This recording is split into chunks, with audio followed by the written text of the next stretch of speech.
आपने इतने सारे केस देखा जहाँ पर एक हत्या करने वाला हिंदू था और जिसकी हुई थी वो मुस्लिम थी, तो इसका मतलब क्या सारे हिंदू गलत हैं, सारे हिंदू खूनी हैं? नहीं ना। तो सारे मुसलमानों को ये क्यों कहा जाता है कि वो सारे के सारे खूनी ही हैं?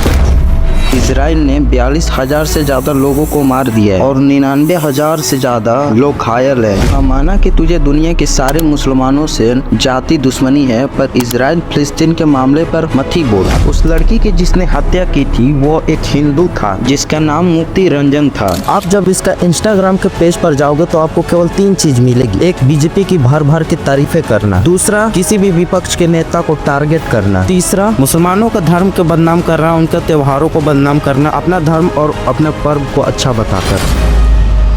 अब इन जैसे चीजों को साइड रखते हैं और इन जैसे चाटुकार और अंधभक्त को देखो। जब भी बाहर का आतंकी मारा जाता है, हमारे देश के कुछ शांति दूतों के सीने पर सांप रेंगने लगता है।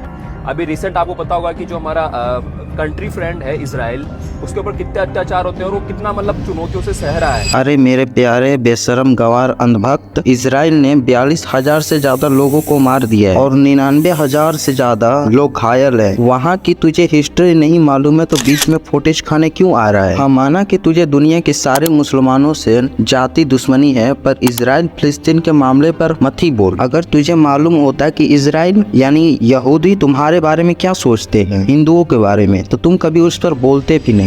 You have 6 billion idol worshippers who makes God angry every second of their life. Indian, Chinese, Japanese, Tibet, Nepal, Thailand. So many. India alone is 500 million. China is 2 billion. So many. 2 billion Christians, which are idol worshippers. Between Chinese, Indian, Hindus, Buddhists, and Christian, at least 6.5 billion people are idol worshippers that, according to the Torah, do not have the right to live. Idol worshipper goy, it's that penalty. Not only Jews, even a goy who bow down to an idol, who believe in JC, deserve death penalty. मेरा अब्दुल अलग है कहने वालों, बेंगलुरु में एक महिला के 30 टुकड़े किए हैं एक अशफाक नाम के लड़के ने। और बताया जा रहा है न्यूज़ के माध्यम से कि जो वो लेडी थी, उन्होंने अपने बच्चे और अपने पति को छोड़कर उस लड़के के साथ रह रही थी और उसी लड़के ने उसके 30 टुकड़े करके फ्रिज में डाल दिए हैं। देखो, इतना समझाते हैं, समझ जाओ, जाग जाओ।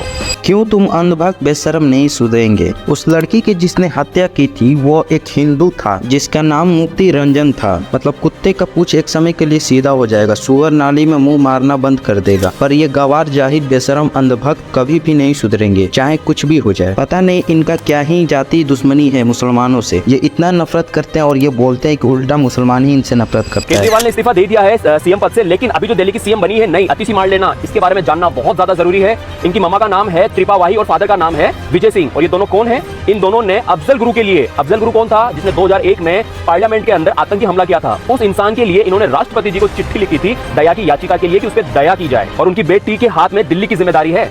कितना ज्यादा डेंजरस है, ये सोचने वाली बात है। मैं आशा करता हूं कि जो दिल्ली की पब्लिक है वो अवेयर रहे और आने वाले टाइम में ऐसा लीडर चुने जो कुर्सी के योग्य हो, जो हमारे देश के योग्य हो और हमारे कल्चर के योग्य। अपने नॉर्थ कोरिया का न्यूज़ सुना होगा कि अगर किसी व्यक्ति से जुर्म हो जाता है तो उसके पूरे परिवार को सजा दी जाती है, बिना किसी ठोस रीजन के। किसी भी विपक्ष के नेता को टारगेट करके उन्हें किसी भी तरह से बदनाम करना है। इनके हिसाब से कौन योग्य है? ये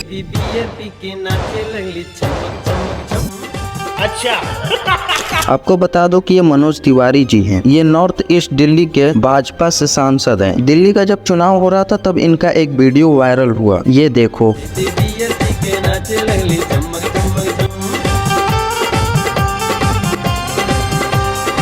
अरविंद केजरीवाल जी ने भी अपना ओपिनियन इस पे साझा किया। मनोज तिवारी जी गाना बहुत अच्छा गाते हैं, नाचते भी अच्छा है।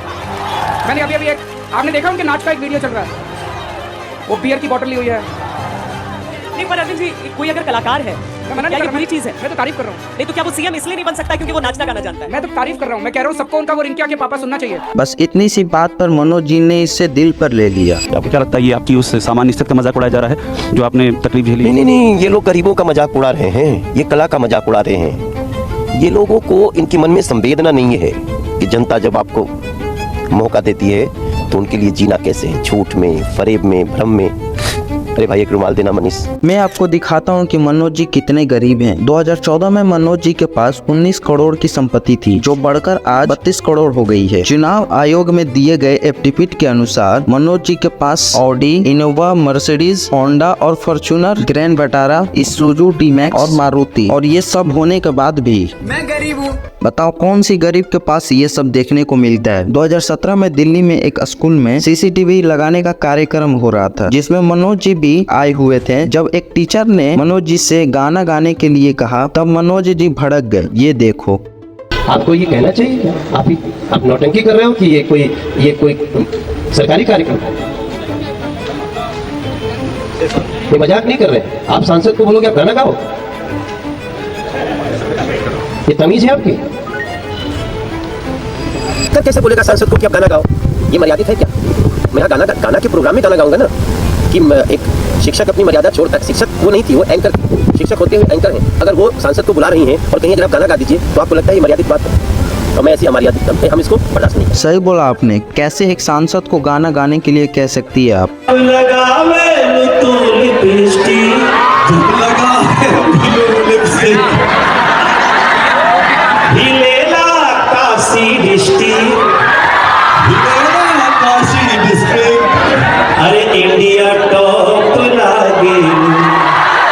अब आप नवनीत कौर राणा को जानते ही होंगे। यह 2019 में लोकसभा चुनाव में अमरावती से बीजेपी सांसद टिकट पर चुनाव लड़ी थी और हार गई। इन्होंने पठान फिल्म के समय पर बोला था कि भगवे रंग का अपमान नहीं करना चाहिए। अगर कहीं पर भी भगवे का अपमान होता है या कहीं पर भी आपत्तिजनक कोई भी सीन दिखाई देता है, तो मुझे लगता है सेंसर बोर्ड को पहले उन्होंने खुद देखना चाहिए, तब जाके उन्होंने रिलीज करने की परमिशन देनी चाहिए। अगर कहीं पर भी हमारे देश के लोगों की आस्थाओं को ठेस पहुंचती है तो वो चीज़ स्क्रीन पे नहीं आनी चाहिए। हम भी उसका विरोध करते हैं। और आप ये देखो,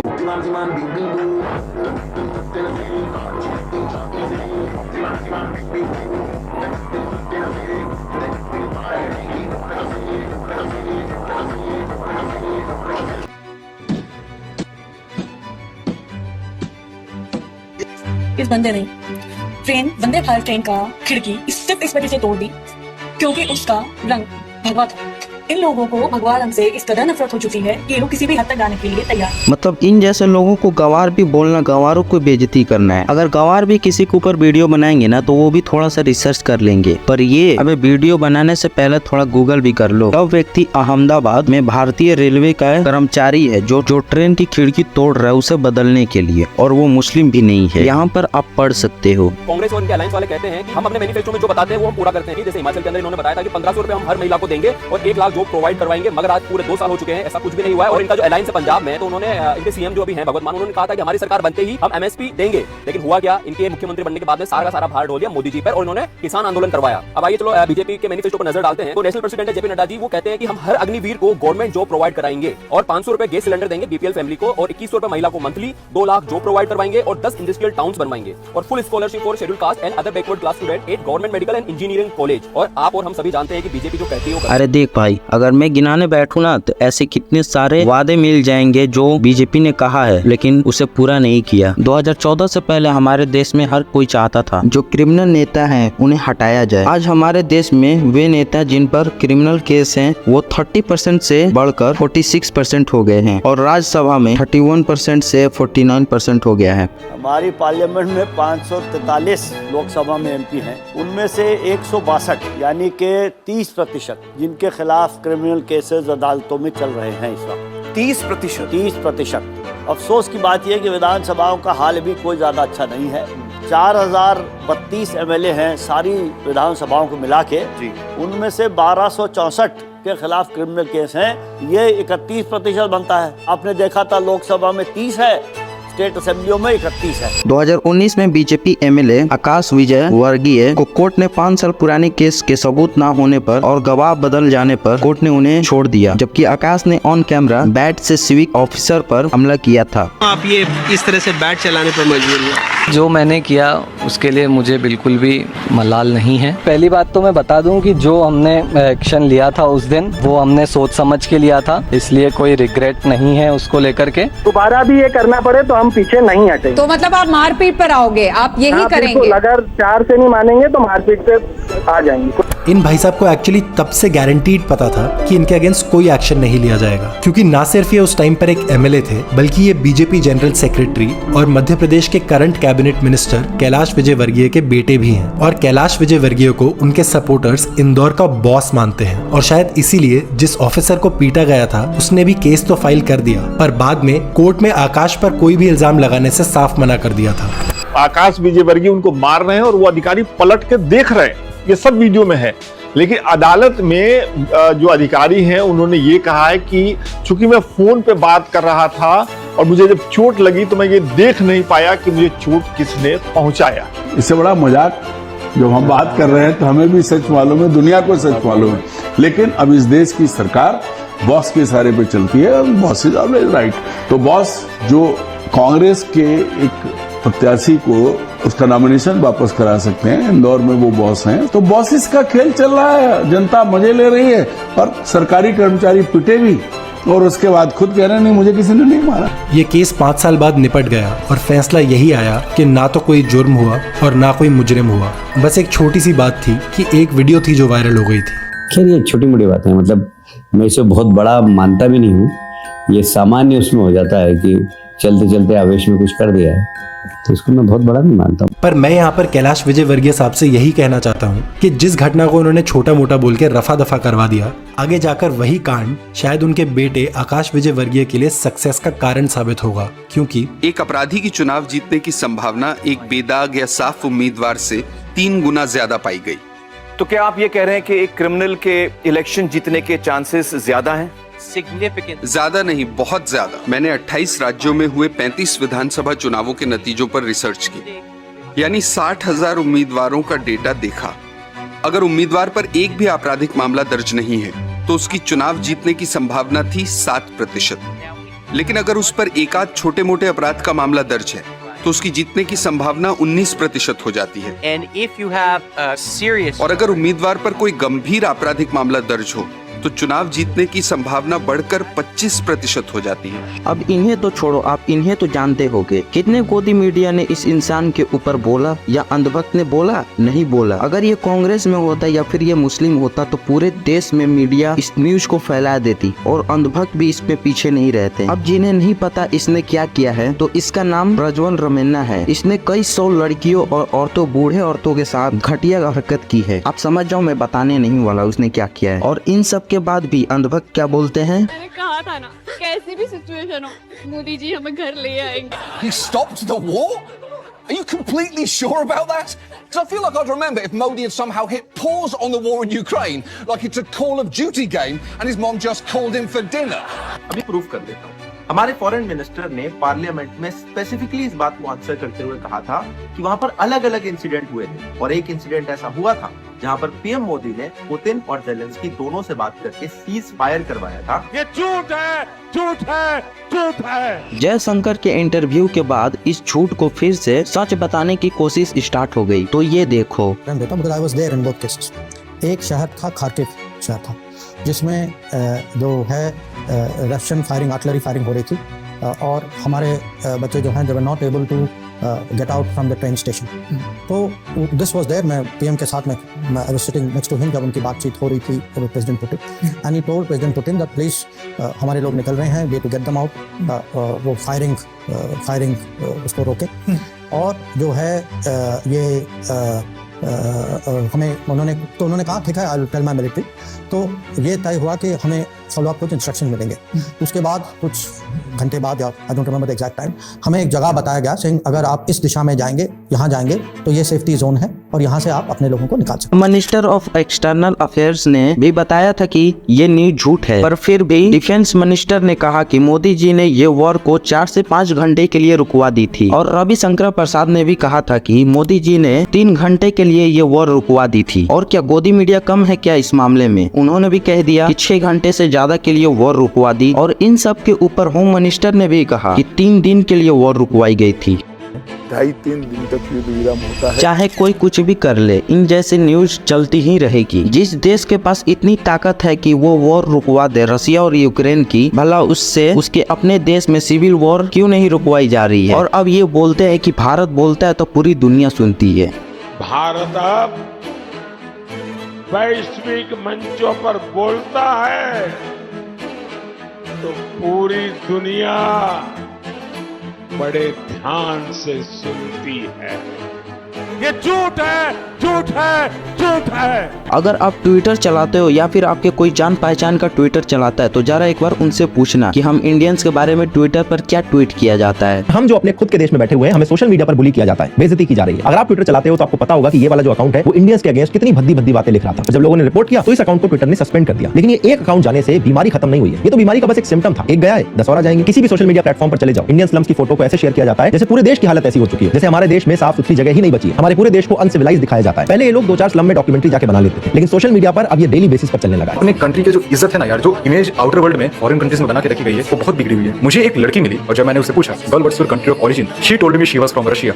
अब ये रशिया शब्द सुन के तुम्हारे मन में जितने भी लड्डू फूट रहे हैं दोस्त याद रखो, क्योंकि आगे का जो मैं इंसिडेंट बताने जा रहा हूँ ही नहीं अपने ऊपर, और इसमें मेरी गलती नहीं, तुम्हारी गलती नहीं, सबकी गलती। और जब बात आगे बढ़ी उसने मुझसे मेरा कंट्री ऑफ ओरिजिन पूछा and at that time I told her that I am from India. जैसे ही मैंने ये शब्द बोला and to my surprise she was immediately hesitating. वो मान नहीं रही थी कि मैं इंडिया से। मैंने उसे बार-बार कंफर्म कराने की कोशिश की कि girl I am from India, I am from India. मैंने इवन अपना वीडियो ऑन किया और फेस नहीं दिखाया, लेकिन आसपास की जगह दिखाई, it was completely forest. And then she believed कि हां मैं इंडियन। उसके बाद उसने जो लाइन बोली ना मुझे इतना ज्यादा हार्ट ब्रेकिंग लगा। एंड डेफिनेटली वो मुझे डिसरिस्पेक्ट नहीं कर रही, वो अपना पास्ट एक्सपीरियंस शेयर कर रही। शी टोल्ड मी कि उसने आज तक जितने भी इंडियंस के साथ कम्युनिकेट या कन्वर्सेट किया है, most of them were making fun of her. यही एग्जैक्ट सेंटेंस उसने मुझे बोला। तुम सोचो ये कितना ज्यादा चुप सकता है। Please stop making this kind of jokes. फिर चाहे वो रशियंस पर हो, एशियंस पर हो, कोरियन पर हो, मत बनाओ। जब फॉरेनर्स हमारे देश की मां और बेटियों के ऊपर ऐसे गंदे जोक्स मारेंगे, तुझे क्या अच्छा लगेगा? इतना तो नामर्द नहीं है, तो इतनी अकल तो है ना, मुझे पता है हर चीज घूम के वापस आए। अब इन जैसे न्यूज हमें कभी भी सुनने को नहीं मिलेगी IT सेल से कि विदेश के लोग हमारे बारे में क्या सोचते हैं। आपको क्या सुनने को मिलेगी? लव जिहाद के बाद रेल जिहाद, रेल जिहाद के बाद अब फ्लाइट जिहाद। कैसे देश को बदनाम किया जाए, जैसे कैसे देश को प्रगति से रोका जाए, तो ये फ्लाइट जिहाद भी कर रहे हैं फोन पे फेक कॉल करके कि हम ये कर देंगे, हम बॉम्ब है इसके अंदर वो है, उसकी वजह से डिले हो जाती है फ्लाइट और कितने भारी काम और कितने बड़े बड़े काम रुक जाते हैं। और हाईजैक तो होता ही, ये पहले भी हुआ करता था। अभी तक ना ही इंडियन गवर्नमेंट की तरफ से और ना ही इंडियन एयरलाइन की तरफ से जिसमें बोला गया है इस फ्लाइट धमकी को मुस्लिम या मुस्लिम कंट्री के द्वारा दी जा रही है। लेकिन अगर कोई केस निकल आए लक्ष्मी केस की तरह, अगर एक क्लू मिल जाए जिसमें अगर किसी मुस्लिम का नाम हो, तो ये सारे मुसलमानों को बदनाम करने लगेंगे। और आपने ये वाली वीडियो देखा होगा जहाँ पर एक आदमी बोलता है अगर खाना खाना है तो जय श्री राम बोलना होगा वरना लाइन से निकल जाओ। तो ये बेशरम इस पर क्या बोलता है? आपने देखा होगा जहाँ पर एक लेडी बोल रही है कि मुझे खाना नहीं देंगे अगर जय श्री राम मैं नहीं बोलूंगी। एक चीज मुझे बताइए, एक घर है, फॉर एग्जांपल एक घर है, वहाँ पे जो वहाँ का लीडर है, बड़ा भाई या फादर है, वो पैसा कमाते हैं, घर चलाते हैं, उन्हीं की वजह से सारा सब कुछ, ठीक है। अगर वहाँ का कोई मेंबर ये कहते किसी को, बाहर के गेस्ट को कि हमारे ये पूज्य पिताजी हैं, हमारे ये मतलब हेड इस घर के, आप इनको नमस्कार कीजिए, तो इसमें कोई बुरी बात नहीं है यार। आप जिसके घर में आ रहे हैं, आपको जरूरत है उस घर में आने की, कोई ना कोई काम होगा, मतलब उस लड़की को खाने की जरूरत है, पेट है ना, पेट भरना है। अगर उन्होंने कहा कि थोड़ी सी रिस्पेक्ट अगर आप दिखा दें जिनकी वजह से हमें और जिनके लिए हम ये दान कर रहे हैं, खाना खिला रहे हैं, तो क्या हर्ज है इसमें उसका नाम लेने में? और भगवान श्री राम जी तो भारत देश में रहने के बावजूद अगर तुम ये कहते हो कि मैं ये नहीं बोल सकती हूँ या नहीं बोल सकता हूँ, इससे बड़ा शर्मनाक क्या हो सकता है? अरे भाई हटा इसे, इसका जितना क्लिप है स्क्रिप्ट में सब हटा, मेरे को नहीं देखना है इसका भाई। ये इतना बेशरम गंवार और मतलब अंदर से कुछ बोलने का मन कर रहा है, लेकिन नहीं बोलना मेरे को इस जैसे चुप के ऊपर। आप जब इसका इंस्टाग्राम के पेज पर जाओगे तो आपको केवल 3 चीज मिलेगी। एक, बीजेपी की भर के तारीफें करना। दूसरा, किसी भी विपक्ष के नेता को टारगेट करना। तीसरा, मुसलमानों का धर्म को बदनाम कर रहा, उनके त्योहारों को बदनाम करना, अपना धर्म और अपने पर्व को अच्छा बताकर।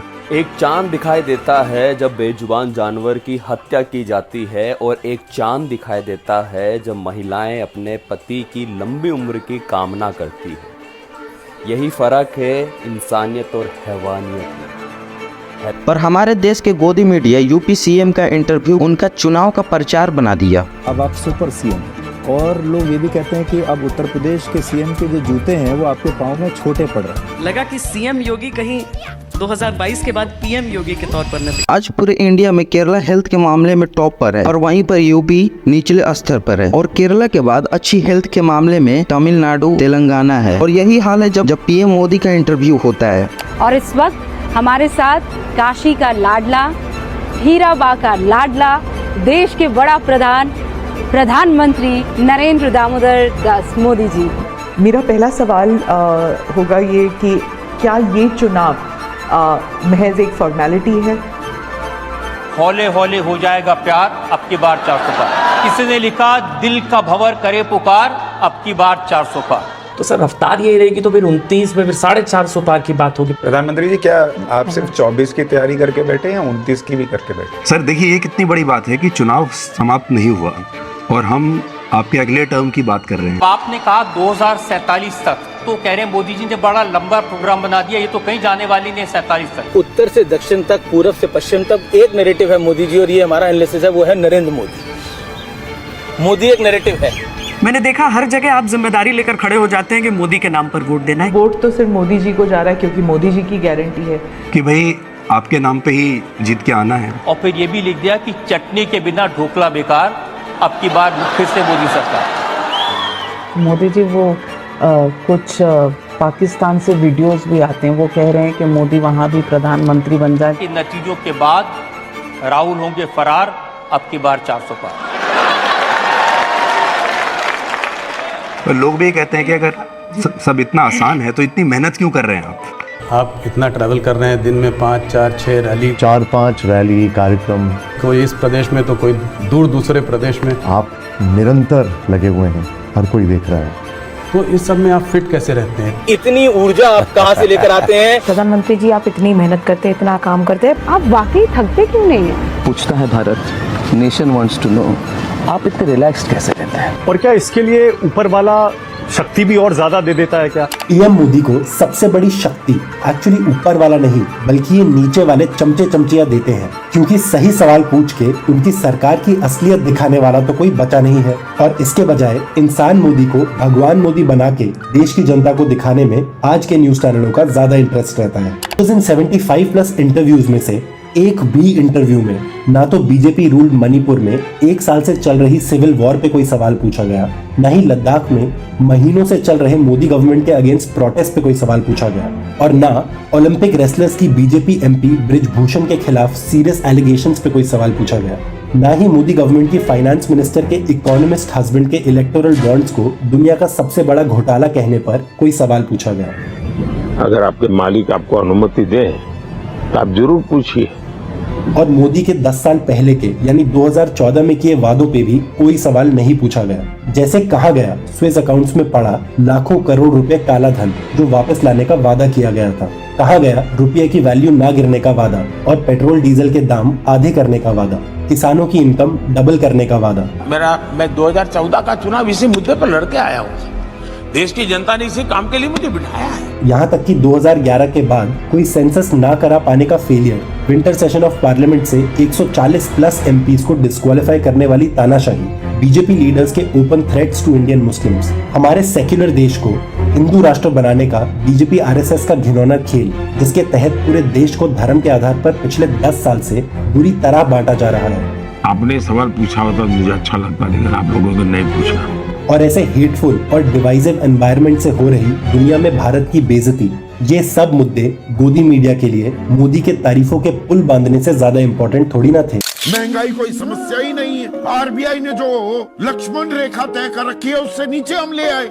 आम आदमी अपना सर खुजलाने लगता है। भाई टमाटर ही 125 रुपए के खरीद रहा हूँ, आलू 50 रुपए हो गए, 60 रुपए हो गए, 150 से ऊपर दाल चल रही है। सालों से एक नए पैसे की कमी पेट्रोल डीजल के दामों में नहीं हुई है। लेकिन जो ताल ठोकी गई थी 2014 में, बहुत हुई महंगाई की मार, अब की बार मोदी सरकार, वो नारे कहाँ गए? आंकड़े खाएं क्या?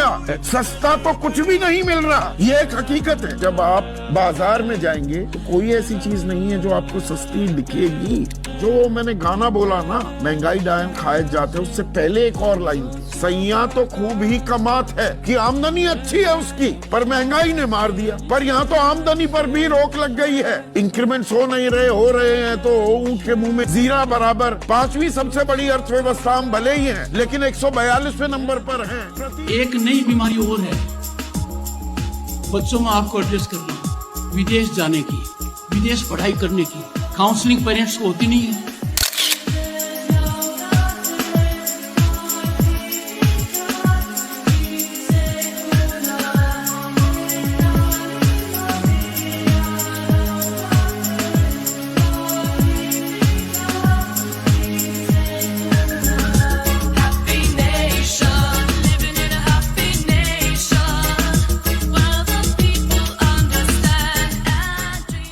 आप बताइए, हिंदू मुस्लिम का मुद्दा है ना? बिल्कुल।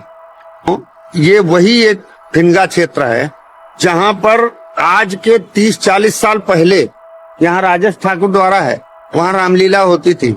रामलीला में हम लोग जाते थे तो कम से कम अगर 40 हिंदू गया तो 60 मुसलमान जाते थे रामलीला देखने।